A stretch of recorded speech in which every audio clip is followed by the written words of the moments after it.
Bonsoir, mesdames et messieurs, j'espère que vous allez bien. Où que vous soyez, dès que vous vous connectez, vous partagez la vidéo.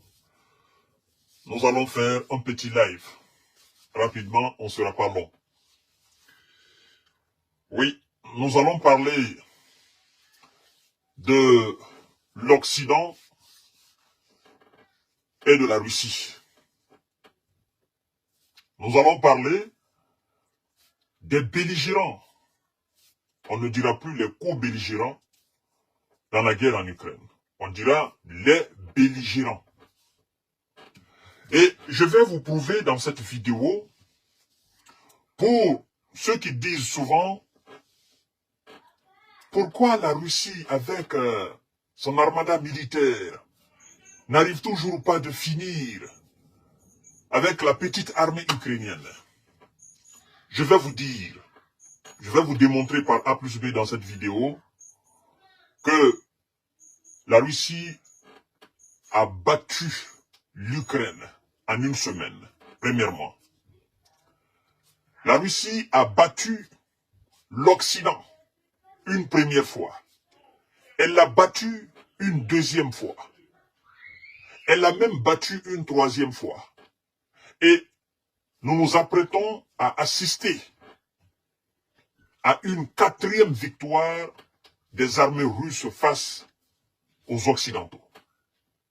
Parce que les États-Unis ont décidé de prolonger le supplice des Ukrainiens. Ils ont décidé aujourd'hui de prolonger la souffrance des Ukrainiens. Et ils se foutent de la gueule des Européens.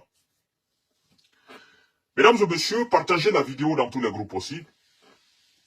Partagez la vidéo dans tous les groupes possibles. C'est très important. Vous savez, il y a maintenant quelques mois, depuis d'ailleurs le mois de décembre, d'accord, avant même le mois de décembre, les républicains et les démocrates se déchiraient au niveau de la Chambre des représentants pour approuver les 61 milliards de dollars d'aide à l'Ukraine. Parce que ils ont fait une défaite, une deuxième défaite, une troisième défaite. Et donc, ils se donnaient le temps de réfléchir et de comprendre réellement qu'est-ce qu'il faut faire dorénavant.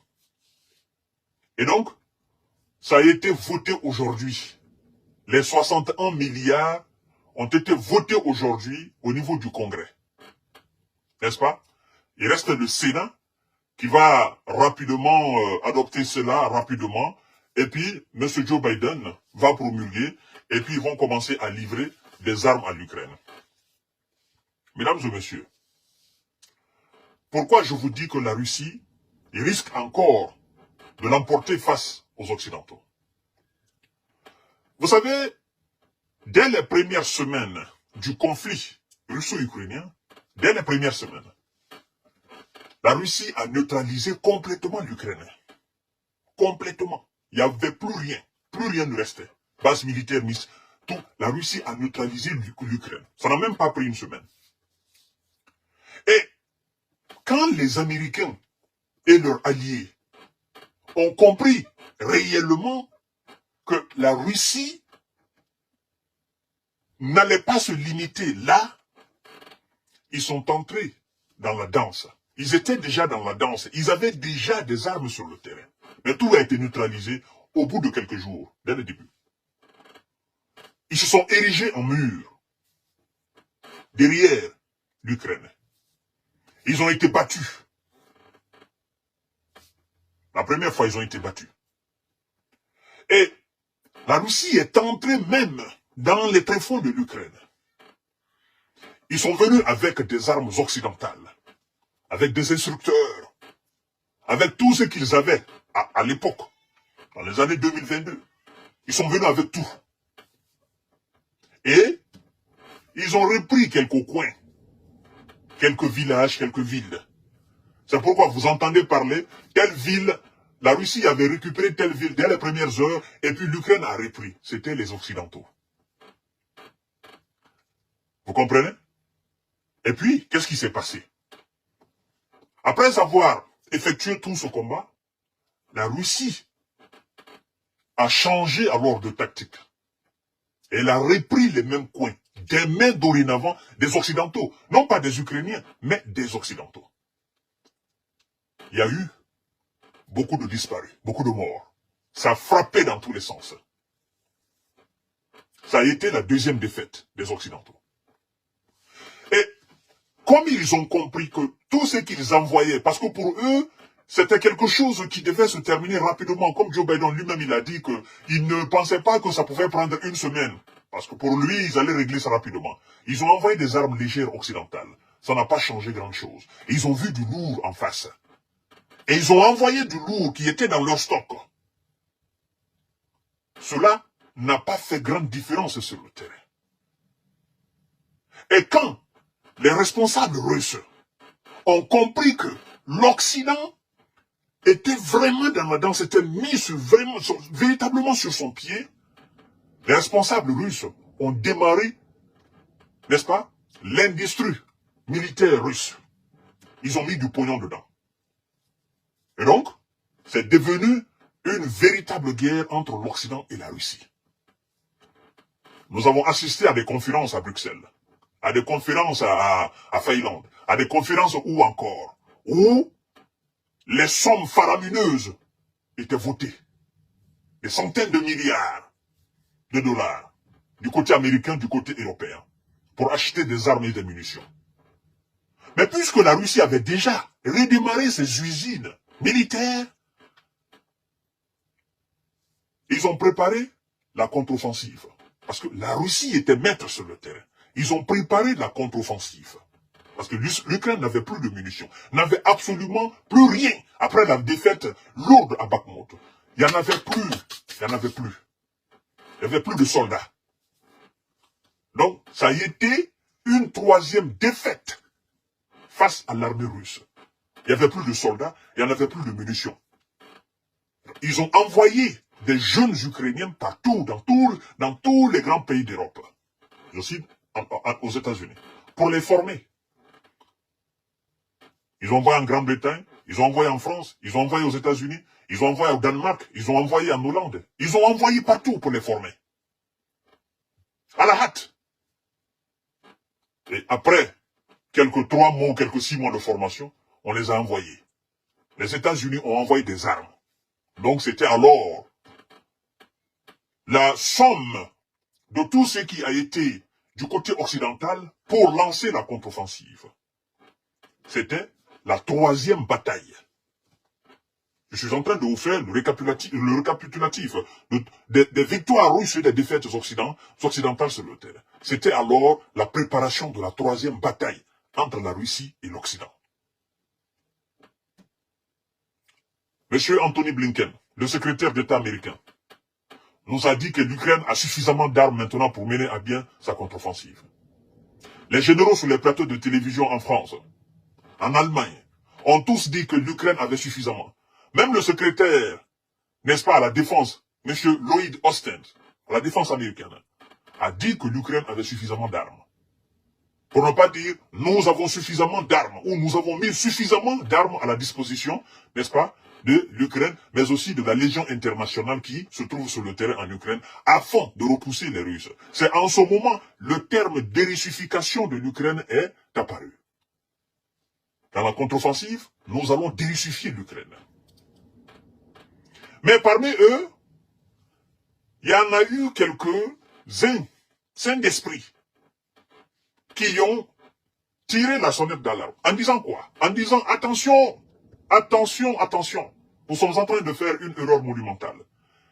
Parce que pendant que nous nous préparions, pendant que nous rassemblions les armes et les chars, parce que l'Ukraine avait demandé, je crois bien plus de 500 et quelques chars, ils en ont trouvé 150. Il y en a quelques-uns qui disaient, attention, pendant que nous prenions le temps, la Russie prenait alors, se préparait sur le terrain, avec des fortifications, des tanks, n'est-ce pas, creusés posait des mines, la Russie se préparait au niveau des lignes, elle se préparait. Et c'est en ce moment. Monsieur Zalouzny, Valéry Zalouzny, qui est aujourd'hui ambassadeur plénipotentiaire de l'Ukraine, n'est-ce pas, auprès du Royaume-Uni, parce que M. Zelensky l'a envoyé là-bas, il travaillait avec les généraux occidentaux pour tracer les plans de la contre-offensive. Il n'a pas fait tout seul. C'était la troisième bataille, la contre-offensive. Ça a été tracé, ça a été discuté par les hauts officiers américains, hauts officiers européens, issus même de l'OTAN. Ça a été, c'est-à-dire, les plans ont été tracés par les véritables responsables de l'OTAN. Parce que c'est cette contre-offensive qui devait mettre la Russie à genoux.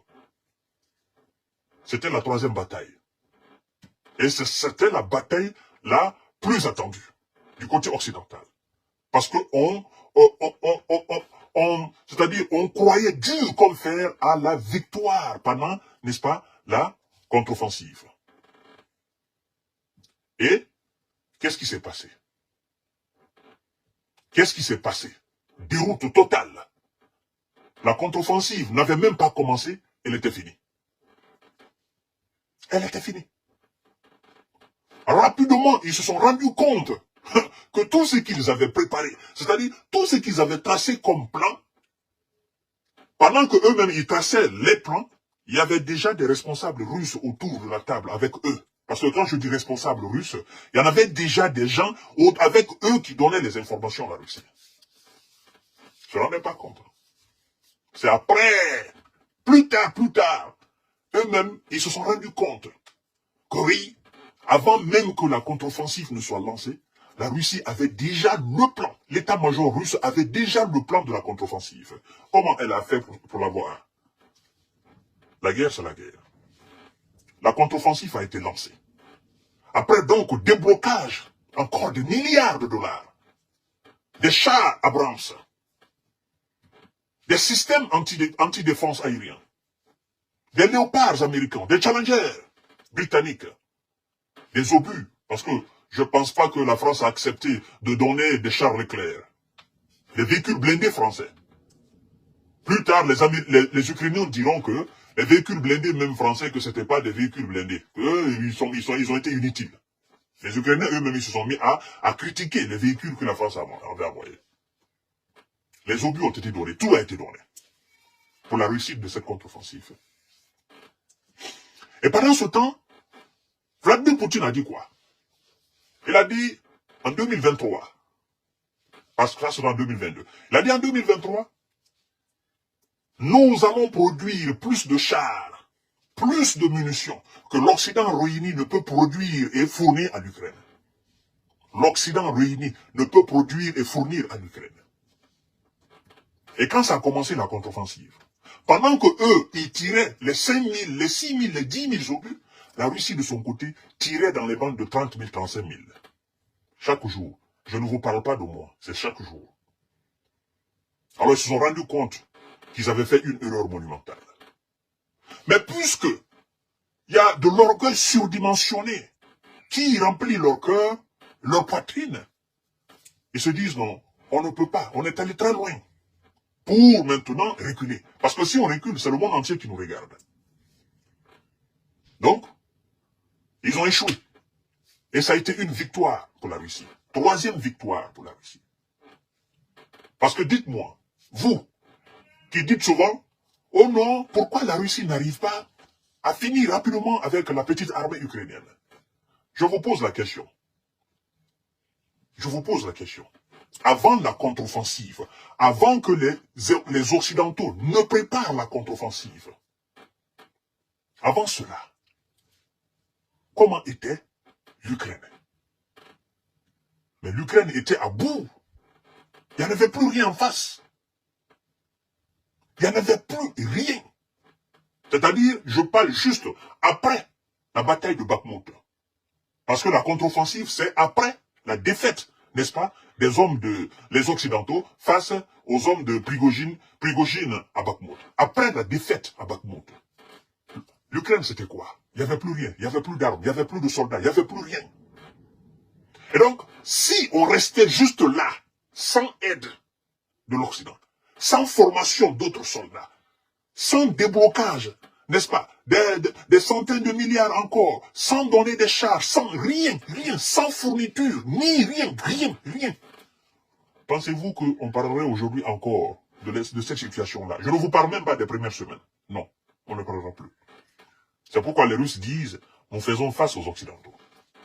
Et maintenant, après la désillusion déconvenue de la contre-offensive, partagez la vidéo, on a retardé le vote des 61 milliards de dollars. Aujourd'hui, ça a été voté. 61 milliards de dollars. Mais les Juifs pensent qu'ils sont plus intelligents que tout le monde. Personne n'est dupe. 61 milliards de dollars. Quelque chose de 50 et quelques milliards d'euros. Mais, je vous dis, les 61 milliards de dollars, il n'y a aucune arme française qui sera achetée pour donner aux Ukrainiens. Il n'y a aucune arme allemande qui sera achetée pour donner aux Ukrainiens. Il n'y a aucune arme belge, hollandaise, italienne, espagnole qui sera achetée pour donner aux Ukrainiens. Je veux dire quoi?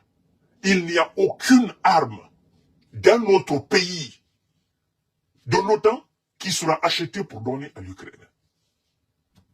L'argent là, les 61 milliards là, ce sont des armes américaines. Les munitions américaines qui seront livrées à l'Ukraine. C'est l'Amérique qui débloque l'argent. Elle achète son arme. Vous comprenez? Vous comprenez? L'argent reste aux États-Unis. Un franc ne va sortir des États-Unis pour entrer dans la caisse d'un de ses alliés pour acheter des munitions. Tout reste aux États-Unis. Oh, les Américains, ils sont trop forts. Tout reste aux États-Unis. Vous comprenez? Et qu'est-ce qui va se passer par après?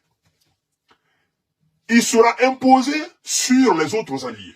La France, l'Allemagne, les autres alliés européens, mais aussi ailleurs en Asie, parce qu'il y a le Japon, il y a la Corée du Sud, il y a l'Australie, machin, tout ça là. Il sera imposé sur ces autres pays de fournir également, ne serait-ce que les 1 tiers ou les 1 quart des 61 milliards, parce qu'ils sont les plus gros fournisseurs. Donc il sera imposé aux autres un certain nombre de quotas pour donner à l'Ukraine. Mais puisque les autres ne sont pas des fabricants d'armes comme eux, alors on va les inciter à acheter des armes américaines. Parce qu'on dira à M. Zelensky, d'abord, eux, ils ont saboté tout ce que la France a envoyé. Ils ont saboté ce que l'Allemagne a envoyé. Et d'ailleurs, vous devez savoir que ce qui est utilisé par l'armée allemande, l'armée des autres pays européens, naturellement les alliés des États-Unis, mais c'est acheté dans l'industrie militaire américaine. L'argent sort des caisses des États européens pour acheter des armes américaines. L'argent alors entre dans la caisse américaine et on envoie ces armes en Ukraine. On dit aux Allemands, remplacez vos F-16 par les F-35. On dit aux Roumains, remplacez. On dit aux Polonais, remplacez. On dit aux Italiens, remplacez. Ce que vous avez, c'est pas bon. Remplacez. Nous avons conçu F-35. Vous n'avez pas d'argent, pas de souci. Vous pouvez vous endetter, vous achetez, vous payez dans 10 ans, dans 20 ans, dans 30 ans. C'est pas grave. C'est l'Amérique qui donne. C'est la dette. Donc, les pays européens sont pris jusqu'ici par l'Amérique. On envoie en Ukraine. Vous avez vu le discours du secrétaire général c'est-à-dire le chef de la diplomatie américaine, M. Anthony Blinken. Il a dit, finalement, ce qu'on est en train de faire, c'est une bonne affaire pour les industries américaines. Ça crée de l'emploi. Parce que tout ce qui est décidé, l'argent ça reste ici, ça crée de l'emploi, et on continue de faire. L'argent entre dans la caisse de l'État américain. Cela devrait, dans les conditions normales, mettre la puce dans les oreilles des pays occidentaux. Mais puisque eux aussi, c'est comme si c'est des responsables envoûtés. D'accord? Ils peuvent pas. C'est des gens qui sont envoûtés par les États-Unis. Tu peux pas. Vous comprenez? C'est comme si on leur a fait du maraboutage, du fétichisme, au fait. Ils peuvent pas. Ils sortent de là, ils tremblotent, au fait. Ils peuvent pas aller nulle part. Vous comprenez? Alors, on s'apprête à la quatrième guerre. Après le vote alors des 61 milliards de dollars. Et vous devez savoir encore que il y a un certain nombre de milliards votés pour Taïwan. Parce que ils veulent encore créer un autre événement en Chine. Ils sont en train d'endetter aussi Taïwan. Ils sont en train d'acheter Taïwan. Parce que là, on a fini d'acheter l'Ukraine. Ils sont en train d'acheter Taïwan. Il y a aussi un certain nombre de milliards votés, je crois bien 26 milliards votés pour l'Israël. Pour aider l'Israël. Maintenant, dans tout ça, les mêmes qui votent pour l'Ukraine des milliards, les mêmes qui votent les milliards pour l'Ukraine, pour Israël, les mêmes qui votent les milliards pour Taïwan, les mêmes qui votent les milliards pour quoi encore, je sais pas, Philippines, quelque chose comme ça, les mêmes nous disent de croire en eux. Mais tous ces pays-là, n'est-ce pas, ce sont des pays en guerre. Alors nous, les gens du Sud, comme on nous appelle, le Sud global, on se pose bien la question de savoir. Il y a la guerre au Congo, Congo-RDC. Il y a la guerre là-bas. Le monde entier est au courant de cela. Le Congrès américain a voté combien de milliards pour le Congo? Parce que le vote a été effectué aujourd'hui. Il y a des rebelles au Congo qui s'attaquent aux citoyens nobles congolais. Pourtant, Congo, c'est un pays en guerre. Ça fait plus de combien d'années? Près maintenant de 30 ans. Il y en a là-bas. Il y avait même une mission onusienne. Les États-Unis, le Congrès américain ne nous dira pas qu'il n'est pas au courant de ce qui se passe au Congo. Ou bien, les habitants du Congo, ce sont des brouillons. Ce pas des êtres humains. Ce sont des animaux. Le Congrès américain a voté combien pour le Burkina Faso? Vous ne me direz pas que le Congo, le Congrès américain n'est pas au courant de la guerre au Burkina Faso. Le Congrès a voté combien pour le Mali? Le Congrès a voté combien pour le Niger? Le Congrès a voté combien pour la Libye? Le Congrès américain a voté combien pour un certain nombre de pays sud-américains là-bas? Parce que là-bas aussi il y a la guerre. Là-bas il y a des divisions, il y a de la guerre. Ça tue. Ou bien ces pays ne font pas partie du projet du Congrès américain. Mesdames et messieurs, vous savez, en réalité, ces gens ne font pas la guerre pour la stabilité du monde. Ils ne font pas la guerre pour ce qu'ils appellent la démocratie. Ils font la guerre pour leur propre intérêt. C'est une guerre d'intérêt. Guerre d'intérêt. Vous imaginez? Même 1 milliard de dollars n'a pas été voté pour le Congo. 1 milliard de dollars n'a pas été voté. Même demi-milliard n'a pas été voté pour le Congo. Encore moins pour, n'est-ce pas, le Mali, le Niger, le Burkina, ou pour la Libye, ou le Soudan ou le Tchad. Pourtant, ces pays sont en guerre. Ou la Somalie. Aucun milliard. C'est pour venir nous remplir la tête avec des discours. Non, nous sommes avec vous. Vous devez rester avec nous. Le Sud global, nous avons besoin de votre opinion. Ça ne marchera pas comme ça. J'allais oublier Haïti. Merci de me rappeler. Centrafrique.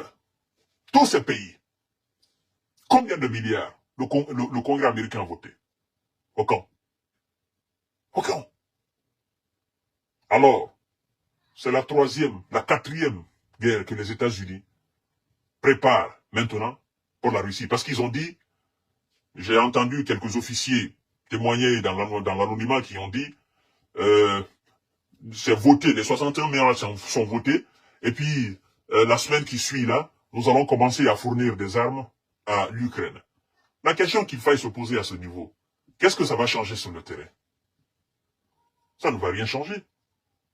Rien. Je vous ai dit, même si vous venez à voter 1000 milliards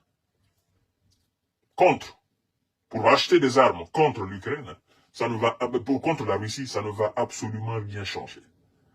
Et je vois M. Zelensky content, parce qu'on a voté cet argent. Je dis, oui, c'est vrai. Parce que ça, toi, ça te fait du plaisir. Tu penses que tu as réussi. Mais en réalité, tu es en train de ramasser des défaites. La victoire écrasante pour M. Zelensky, la victoire qu'il aura alors reçue en tant que président à la tête, n'est-ce pas, de l'Ukraine, vous savez, ça sera quelle victoire? Ce qu'il doit faire pour gagner, c'est d'entraîner le bloc occidental face à la Russie, de les entraîner. Que ça soit face à face. Ça sera la victoire écrasante de Zelensky. C'est-à-dire, le jour qu'il va réussir à faire cela, il va laver la main. Mais en tant que c'est l'argent qui est voté pour lui donner, en tant que c'est des matériels militaires qui sont envoyés sur le terrain, il ne connaîtra jamais la paix, il ne connaîtra jamais la victoire. Parce que ceux qui sont en train de voter ça là, ils savent pourquoi ils le font. Ils ne le font pas pour la victoire. Ils savent de toutes les façons qu'il n'y aura pas de victoire face à la Russie. Ça, ils le savent. On le vend le rêve, on le ment et il avale. 61 milliards de dollars. Dans une année, nous sommes 2024, non? Mois d'avril 2024. D'ici décembre 2024, vous allez entendre autre chose. Parce que c'est comme ça, on a rempli les oreilles des faibles d'esprit pour dire la contre-offensive, ça va réussir. Nous allons mettre la Russie à genoux, la contre-offensive. 3 mois plus tard, c'est fini. On dit non, ça a été du débâcle, ça a été de la désillusion. Maintenant, d'ici le mois de décembre, là, vous allez entendre autre version encore. Et ça sera très difficile. Parce que si le Congrès doit revenir encore voter 200 milliards, ça sera chaud. Et d'ailleurs, rien n'est garanti que ceux qui sont en train aujourd'hui de voter ces 60 milliards, ou bien ceux qui ont voté ces 60 milliards, seront aux affaires après le mois de novembre. Parce que vous savez, les élections présidentielles aux États-Unis. Voilà. Donc, chères dames, chers messieurs, chères demoiselles, voici ces quelques lignes que j'ai voulu développer pour vous, pour que vous puissiez comprendre, et pour les plus sceptiques encore qui disent « Ah non, la Russie n'arrive même pas. » La Russie ne fait pas face à l'Ukraine. L'Ukraine a été battue depuis les premières heures. La Russie a battu l'Occident une première fois, a battu l'Occident une deuxième fois, a battu l'Occident une troisième fois, en mettant l'Occident, n'est-ce pas, et sa contre-offensive en échec. Et donc, l'Occident se prépare, se remobilise encore pour une quatrième, c'est-à-dire pour un quatrième affrontement. Parce que les 61 milliards, plus les 50 milliards d'euros qui sont répartis sur 4 ans ou 5 ans au niveau européen, et ça c'est de la mobilisation. On nous a parlé encore de la loi de mobilisation pour former des soldats ukrainiens, n'est-ce pas? Ça a été adopté au niveau de l'Assemblée ukrainienne. Donc 61 milliards venus, ils vont former des nouveaux recrues, d'accord?